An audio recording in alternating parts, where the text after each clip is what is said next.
Hey everybody, it's me, Liv. So I'm going to be sharing a quick project.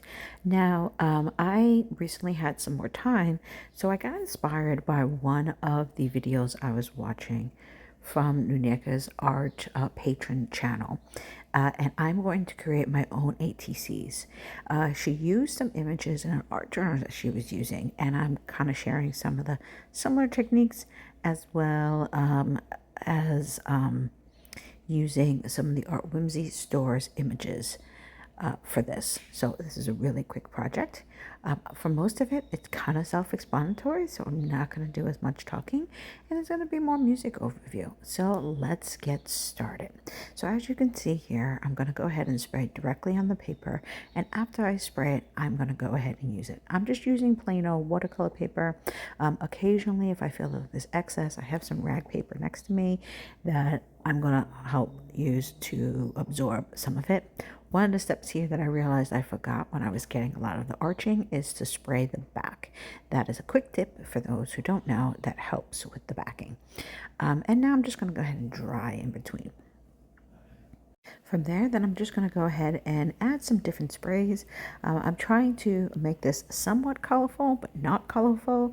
One of the things that we were working on was trying to use bright colors and then mute it down for a more like grungy, rusty kind of look. So that's what you see me doing here. One of the issues is when you do not fully dry in between, and you kind of see me do that, sometimes you will end up making new colors or have things blend together. I see that little section of the orange and the blue coming together and creating this green. Now, I don't mind because that's sometimes what happens, and I actually it will work ultimately for the project. But if you're someone who doesn't necessarily want that, you're going to want to make sure then you kind of spray between your ones. Now I feel like I'm going to put a little bit more blue because I don't have enough, and then I got to figure out something darker here because I do feel like it's not really getting where I want. So once I've sprayed, I'm going to pull out this blue. I'm going to try this one and see. Yep, that's exactly what I'm looking for. So I'm going to go ahead and put that down, spray it around, and again, use the dryer to kind of both dry it off as well as to make sure it helps spread. Now you can, again, pick up your paper, do whatever you want, depending on what you're thinking of doing here.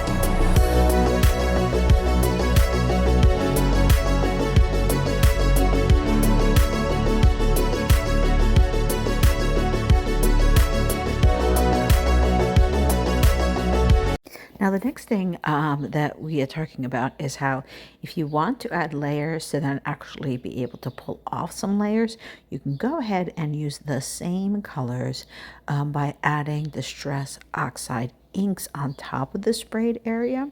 And you'll see we're going to be using a little bit of microglaze to try to peel off and some baby wipes to try to create a little bit more depth without necessarily needing tons of layers on it.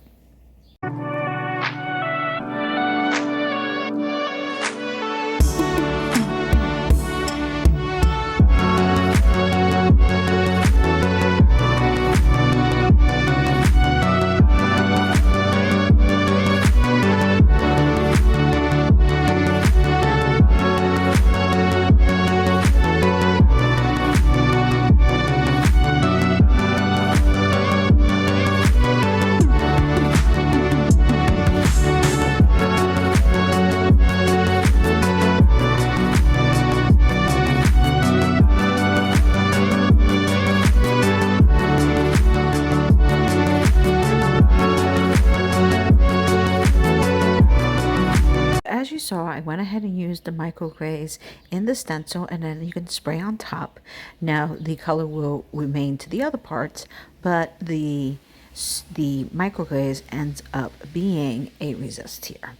And so I'm just going to dry it up real quickly, just so you can get an idea of what ends up happening, in case you haven't used a microglaze before.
close-up of all my completed projects.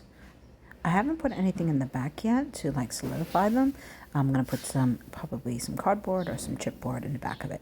So I hope you guys enjoyed this video. Please feel free to leave any comments, and thank you so much for watching. Take care. Bye.